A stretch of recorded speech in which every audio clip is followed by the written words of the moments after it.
Sir ಏನ್ ಕತೆ ಒಂದ್ ಕಡೆ ಈಗ ಚರ್ಚೆ ಆಗ್ತಾ ಇರುವಂತದ್ದು ಮೂರನೇ ಮಹಾಯುದ್ಧ ಆಗತ್ತಾ, ವಿಶ್ವದ ಮಹಾಯುದ್ಧ ಈಗ ಆಗತ್ತೆ ಅನ್ನುವಂತ ಪ್ರಶ್ನೆ. ಯಾಕಂದ್ರೆ ಅಮೆರಿಕ ಇದರಲ್ಲಿ ಈಗ ಎಂಟ್ರಿ ಕೊಡ್ತಾ ಇದೆ. ಏನಾಗ್ಬಹುದು ಸರ್?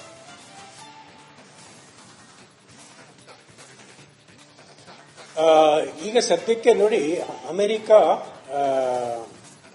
ಕತಾರ್ ಬೇಸ್ನಲ್ಲಿ ಒಂದು ಸೆಂಟ್ರಲ್ ಕಮಾಂಡ್ ಅಂತ ಇದೆ ಅಮೆರಿಕದ್ದು. ಅವರ ಒಂದು ಫೋರ್ಸಸ್ ಎಲ್ಲ ಏನಿದೆ, ಏರ್ಕ್ರಾಫ್ಟ್ ಕ್ಯಾರಿಯರ್ ಮತ್ತೆ ಯುದ್ಧ ನೌಕೆಗಳು ಮತ್ತು ಯುದ್ಧ ವಿಮಾನಗಳು, ಅವು ಮೆಡಿಟರೇನಿಯನ್ ಸೀನಲ್ಲಿದ್ದಾವೆ. ಆಮೇಲೆ ಇನ್ನೊಂದು ಈ ಸೌತ್ ಚೈನಾ ಸಿ ಹತ್ರ ಇನ್ನೊಂದು ಏರ್ಕ್ರಾಫ್ಟ್ ಕ್ಯಾರಿಯರ್ ಏನಿತ್ತಲ್ಲ, ಅದು ಈ ಕಡೆ ಬರ್ತಾ ಇದೆ ಅಂತ ಕಾಣಿಸುತ್ತೆ. ಯಾಕಂದ್ರೆ ಮೊನ್ನೆ ಏನಾಯ್ತು ಅಂದ್ರೆ, ಅಮೆರಿಕದ ಒಂದು F-35 ಏರೋಪ್ಲೇನ್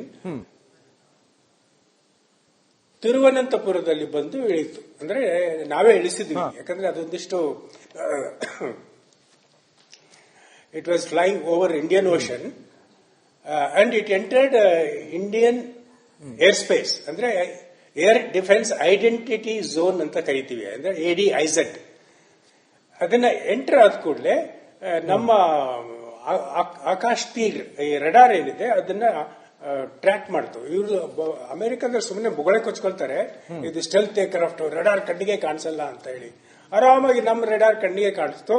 ತಂಜಾವೂರಿನಿಂದ 2 Su-30 ವಿಮಾನಗಳನ್ನ ಸ್ಕ್ರಾಂಬಲ್ ಮಾಡಿದ್ರು.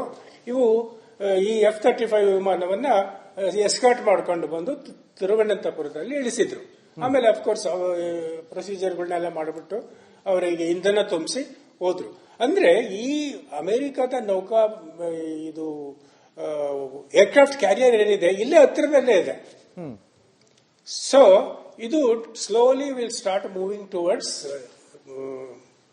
ಯಮನ್ ಅಥವಾ ರೆಡ್ ಸಿ, ಅಲ್ಲಿಂದ ಅದು ಆಪರೇಟ್ ಮಾಡಬಹುದು. ಇದನ್ನ ಪೋಸ್ಚರಿಂಗ್ ವಾರ್ ಅಂತಾರೆ. ಇನ್ನು ಡೈರೆಕ್ಟ್ ಆಗಿ ಅದು ಇನ್ವಾಲ್ವ್ ಆಗಿಲ್ಲ, ಬಟ್ ಇಟ್ ಈಸ್ ನೌ, ಇಲ್ಲಿವರೆಗೂ it is only between Israel and Iran. ಅದು ಈಗ ನೋಡಿ, minimum distance between Israel and Iran is 1500 kilometres. ಇದು ನೆಲ ಯುದ್ಧ, ಅಂದ್ರೆ ಭೂಮಿ ಮೇಲೆ ಯುದ್ಧ ನಡೆಯೋದು ಅಸಾಧ್ಯ. ಅವ್ರು ಎಷ್ಟೇ ಟ್ಯಾಂಕ್ಗಳು ಇಟ್ಕೊಂಡ್ರಿ, ಎಷ್ಟೇ ಲಕ್ಷಾಂತರ ಸೈನಿಕರು ಇಟ್ಕೊಂಡ್ರಿ, ಇದು ಓನ್ಲಿ ಏರ್ ವಾರ್ಫೇರ್, ಅಂದ್ರೆ ವಾಯು ಯುದ್ಧ ಮತ್ತು ಕ್ಷಿಪಣಿ ಯುದ್ಧ. ಈ ಕ್ಷಿಪಣಿ ಯುದ್ಧ ನಡೀತಾ ಇದೆ, ಎಷ್ಟೋ ಹೋಗಿದಾವೆ. ಆದ್ರೆ ಇನ್ನು ಎಷ್ಟು ಅಂತ ಸ್ಟಾಕ್ ಇಟ್ಕೊಂಡಿರ್ತಾರೆ ಹೇಳಕ್ಕಾಗಲ್ಲ. ನಿನ್ನೆ ಸೀಕ್ರೆಟ್ ಆಗಿ ಚೀನಾದಿಂದ ದೊಡ್ಡ ಬೃಹದಾಕಾರದ 2 ವಿಮಾನಗಳು ಬಂದು ಇಳಿದು, ಅದು ಈ ಅಫ್ಘಾನಿಸ್ತಾನದ ಹತ್ರ ಹೋದ ಕೂಡಲೇ ಅವರು ಅವರ ಐಡೆಂಟಿಫಿಕೇಶನ್ ಇರುತ್ತಲ್ಲ, ನಾವು ಟ್ರಾನ್ಸ್ಪಾಂಡರ್ ಅಂತ ಕರಿತೀವಿ, ಅದನ್ನು ಸ್ವಿಚ್ ಆಫ್ ಮಾಡಿಬಿಟ್ರು. ಅಂದ್ರೆ ಯಾರಿಗೂ ATCಗಳಿಗೆ ರೆಡಾರ್ಗಳಿಗೆ ಗೊತ್ತಾಗಲ್ಲ ಇಲ್ಲಿ ಇವ್ರು ಎಲ್ಲಿಗೆ ಹೋಗ್ತಿದ್ದಾರೆ ಅಂತೇಳಿ. ಬಟ್ ಫೈನಲಿ ಗೊತ್ತಾಗಿದ್ದು ಅದು ಇರಾನಿಗೆ ಬಂದು ಇಳಿದಿದೆ ಅಂತೇಳಿ. ಅದರಲ್ಲಿ ಹಣ್ಣು ಹೂವು ಏನು ತುಂಬ್ಕೊಂಡ್ ಬಂದಿರಲ್ಲ, ಅದರಲ್ಲೆಲ್ಲ ಕ್ಷಿಪಣಿಗಳು, ಮದ್ದು ಗುಂಡುಗಳು, ಯುದ್ಧ ಸಾಮಗ್ರಿಗಳನ್ನ ತುಂಬ್ಕೊಂಡ್ ಬಂದಿರ್ತಾರೆ. ಹೀಗೆ ಚೀನಾದಿಂದನೂ ಬರ್ತಾ ಇದೆ. ರಷ್ಯಾದಿಂದ ಬರ್ತೋ ಇಲ್ವೋ ಗೊತ್ತಿಲ್ಲ, ಯಾಕಂದ್ರೆ unless Russia China supports Iran, ಇದು ಈ ವಿಶ್ವ ಯುದ್ಧ ಅಂತ ಏನ್ ಹೇಳ್ತೀವಿ ಆ ಒಂದು ಸ್ವರೂಪ ಪಡೆಯಲ್ಲ. ಆಮೇಲೆ ಅಮೆರಿಕನು ಡೈರೆಕ್ಟ್ ಆಗಿ ಇನ್ವಾಲ್ವ್ ಆಗೋದಕ್ಕಿಂತ it will be part of Israel ಜೊತೆಗೆ ಅವರ ಹತ್ರ ಒಂದು ಥಾಡ್ ಸಿಸ್ಟಮ್ ಅಂತ ಇದೆ.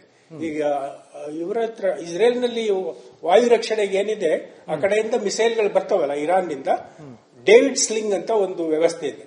ಅದು ಸುಮಾರು 2000 ಕಿಲೋಮೀಟರ್ ಇದ್ದಾಗಲೇ ಈ ಕ್ಷಿಪಣಿಗಳನ್ನ ಇಂಟರ್ಸೆಪ್ಟ್ ಮಾಡುತ್ತೆ. ಅದು ಮಿಸ್ ಆಯ್ತು ಅಂದ್ರೆ ಐರನ್ ಡೋಮ್ ಅಂತ ಬರುತ್ತೆ. ಐರನ್ ಡೋಮ್ ಅದು ಒಂದು 20 ಕ್ಷಿಪಣಿಗಳನ್ನ ಹೊಡೆದಾಕ್ತು ಅಂತೇಳಿ. ಇನ್ನೂ ಉಳಿದಿದ್ದು, ಯಾಕಂದ್ರೆ ಇವರು ಹಾರಿಸಿರೋದು ಒಂದೇ ಸರಿ 100 ಕ್ಷಿಪಣಿಗಳು. ಸೊ ಒಂದು 20-30 ಹೋಗಿರ್ತವೆ ಈ 2ರಿಂದ. ಆಮೇಲೆ ಇನ್ನೂ 2 ಸಿಸ್ಟಮ್ಗಳಿದೆ, ಆರೋ 2, ಆರೋ 3 ಅಂತೇಳಿ. ಸೊ ಇವೆಲ್ಲ ಕೌಂಟರ್ ಮಾಡಿದ್ರು ಇನ್ನೊಂದು 20 ಮಿಸೈಲ್ಗಳು ಉಳ್ಕೊಳ್ತಾವಲ್ಲ, ಅವು ಬಂದು ಟೆಲ್ ಅವೀವ್ ಮೇಲೆ ಬೀಳ್ತಾ ಇದಾವೆ, ಹೈಫಾದ್ ಮೇಲೆ ಬೀಳ್ತಾ ಇದಾವೆ. ಅಂದ್ರೆ ಒಂದು ಪ್ರಿಸಿಷನ್ ಅಟ್ಯಾಕ್ ಅಂತ ಏನ್ ಮಾಡ್ತಾ ಇಲ್ಲ, ಸುಮ್ಮನೆ ಅಂದಾಧುನ್ ಹೊಡೆದು ಬಿಡೋದು. ಆಮೇಲೆ ಜನರಲ್ ಮೊರಾಲ್ ಒಂದಿಷ್ಟು ಕಡಿಮೆ ಆಗುತ್ತೆ. But compare to Israel attack, Israel correct ಆಗಿ ವಾಯುಸೇನೆ ಮುಖ್ಯಸ್ಥರನ್ನೇ ಹೊಡಿತಾರೆ, ಅವರ ಸೇನಾಧಿಕಾರಿಗಳನ್ನೇ ಹೊಡಿತಾರೆ, ಅವರ ಅಣು ವಿಜ್ಞಾನಿಗಳನ್ನೇ ಹೊಡಿತಾರೆ.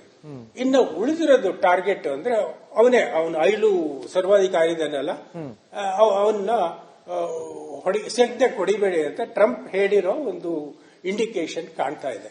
ಸೊ ಈಗ ಅಕಸ್ಮಾತ್ ಅಮೆರಿಕ ಡೈರೆಕ್ಟ್ ಆಗಿ ಇನ್ವಾಲ್ವ್ ಆಯ್ತು ಅಂದ್ರೂ ಬೇರೆ ಈಗ ನೋಡಿ ಕತಾರ್ನಲ್ಲಿ ಅಮೆರಿಕದ ಎಲ್ಲ ಸೈನ್ಯ ಕೇಂದ್ರ ಇದೆ. ಅವರು ಕತಾರ್ನವರು ಡಬಲ್ ಗೇಮ್ ಮಾಡ್ತಾರೆ. ಯಾಕಂದ್ರೆ ಅವರು basically part of Arab League nations. ಆಮೇಲೆ ಅಮೆರಿಕನು ಅವರು they have to keep it in good humour. So ಈ ಬೇರೆ ರಾಷ್ಟ್ರಗಳಿಂದ, ಸೌದಿಯಿಂದ ಆಗಲಿ UAE ಇಂದಾಗಲಿ ಎಷ್ಟು ಅಮೆರಿಕಕ್ಕೆ ಸಹಾಯ ಆಗಬಹುದು ಅನ್ನೋದನ್ನ ಹೇಳಕ್ಕಾಗಲ್ಲ. ಅವರೆಲ್ಲ ಕೂಡ್ಕೊಂಡ್ರೆ ನೀವೇ ಹೇಳಿದಾಗೆ ಒಂದು ದೊಡ್ಡ ಸ್ವರೂಪ ಪಡೆಯುತ್ತೆ. ಬಟ್ ಈಗ ಸದ್ಯಕ್ಕೆ ಆ ಒಂದು ಮಹಾಯುದ್ಧ ಅಂತ ಏನು ನಾವು ಎರಡನೇ ಜಾಗತಿಕ ಯುದ್ಧಕ್ಕೆ ಹೋಲಿಸಿದ್ರೆ ಇಡೀ ಪ್ರಪಂಚನೇ ಇನ್ವಾಲ್ವ್ ಆಗಿತ್ತು, ಇನ್ಕ್ಲೂಡಿಂಗ್ ಇಂಡಿಯಾ. ಸೊ ಆ ತರ ಆಗೋ ಒಂದು ಲಕ್ಷಣಗಳು ಕಾಣ್ತಾ ಇಲ್ಲ.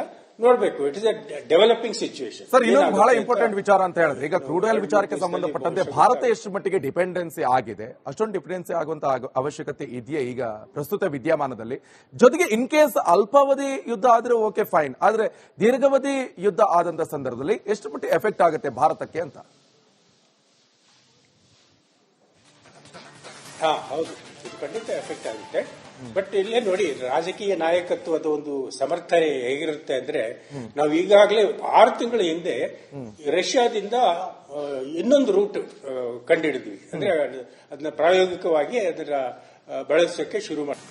ಸರ್, ಏನ್ ಕತೆ, ಒಂದ್ ಕಡೆ ಈಗ ಚರ್ಚೆ ಆಗ್ತಾ ಇರುವಂತದ್ದು 3ನೇ ಮಹಾಯುದ್ಧ ಆಗತ್ತಾ, ವಿಶ್ವದ ಮಹಾಯುದ್ಧ ಈಗ ಆಗುತ್ತೆ ಅನ್ನುವಂತ ಪ್ರಶ್ನೆ. ಯಾಕಂದ್ರೆ ಅಮೆರಿಕ ಇದರಲ್ಲಿ ಈಗ ಎಂಟ್ರಿ ಕೊಡ್ತಾ ಇದೆ. ಏನಾಗಬಹುದು ಸರ್?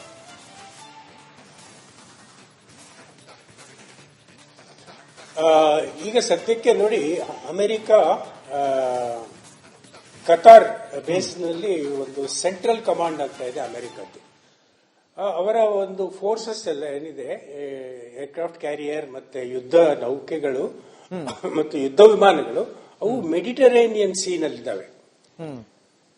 ಆಮೇಲೆ ಇನ್ನೊಂದು ಈ ಸೌತ್ ಚೈನಾ ಸಿ ಹತ್ರ ಒಂದು ಇನ್ನೊಂದು ಏರ್ಕ್ರಾಫ್ಟ್ ಕ್ಯಾರಿಯರ್ ಏನಿತ್ತಲ್ಲ, ಅದು ಈ ಕಡೆ ಬರ್ತಾ ಇದೆ ಅಂತ ಕಾಣಿಸುತ್ತೆ. ಯಾಕಂದ್ರೆ ಮೊನ್ನೆ ಏನಾಯ್ತು ಅಂದ್ರೆ, ಅಮೆರಿಕದ ಒಂದು F-35 ಏರೋಪ್ಲೇನ್ ತಿರುವನಂತಪುರದಲ್ಲಿ ಬಂದು ಇಳಿತು. ಅಂದ್ರೆ ನಾವೇ ಇಳಿಸಿದ್ವಿ, ಯಾಕಂದ್ರೆ ಅದೊಂದಿಷ್ಟು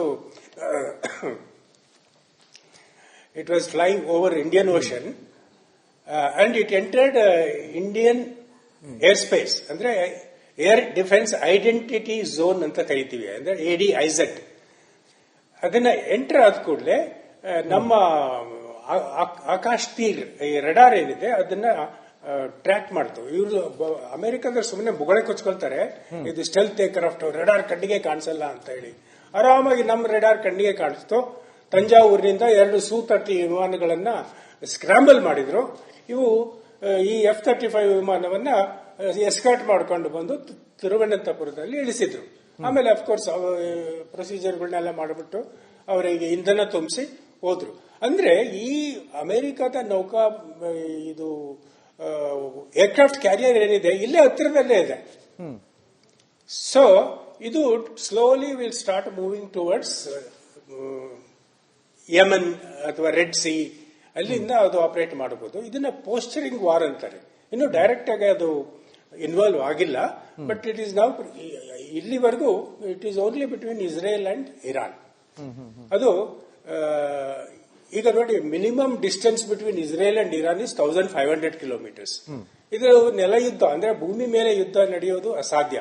ಅವ್ರು ಎಷ್ಟೇ ಟ್ಯಾಂಕ್ಗಳು ಇಟ್ಕೊಂಡ್ರಿ, ಎಷ್ಟೇ ಲಕ್ಷಾಂತರ ಸೈನಿಕರು ಇಟ್ಕೊಂಡ್ರಿ, ಇದು ಓನ್ಲಿ ಏರ್ ವಾರ್ಫೇರ್, ಅಂದ್ರೆ ವಾಯು ಯುದ್ಧ ಮತ್ತು ಕ್ಷಿಪಣಿ ಯುದ್ಧ. ಈ ಕ್ಷಿಪಣಿ ಯುದ್ಧ ನಡೀತಾ ಇದೆ, ಎಷ್ಟೋ ಹೋಗಿದ್ದಾವೆ. ಆದ್ರೆ ಇನ್ನು ಎಷ್ಟು ಅಂತ ಸ್ಟಾಕ್ ಇಟ್ಕೊಂಡಿರ್ತಾರೆ ಹೇಳಕ್ಕಾಗಲ್ಲ. ನಿನ್ನೆ ಸೀಕ್ರೆಟ್ ಆಗಿ ಚೀನಾದಿಂದ ದೊಡ್ಡ ಬೃಹದಾಕಾರದ 2 ವಿಮಾನಗಳು